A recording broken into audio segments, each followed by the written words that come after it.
June 5th. The day starts with Takeba reminding me that we'll be showing our findings tonight, like promised, which I'm looking forward to.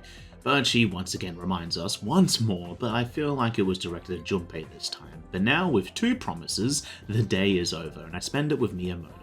Once more, Miyamoto isn't at track, probably due to the hospital, as Yuko gets a text from him, simply saying to meet him at the station. It was so important that he even texted Yuko, which gets her a little mad, which is pretty fair.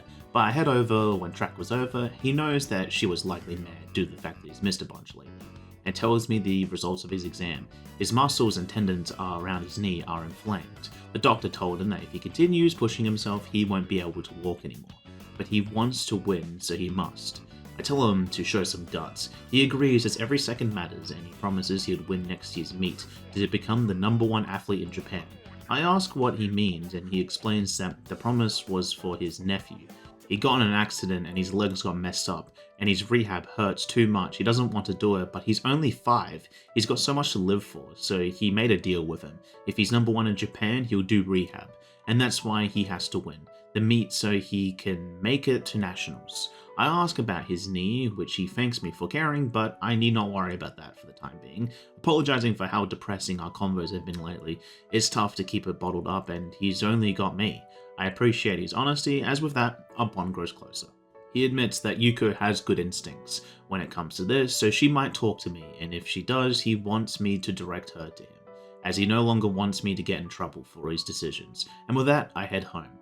Finally, in the dorm, we get to talking about the ghost story. Takeba is quite happy with the fact that it wasn't a ghost, even if it was initially matched it from the start, but the questions start. The first one was, why did the rumor spread so fast if it was the first time it happened? And that was because there was actually 3 victims. Both of them were found the exact same way and were hospitalized. The second question is what all the 3 victims had in common, and that was they were hanging around together. Likely friends, likely making a targeted attack from someone.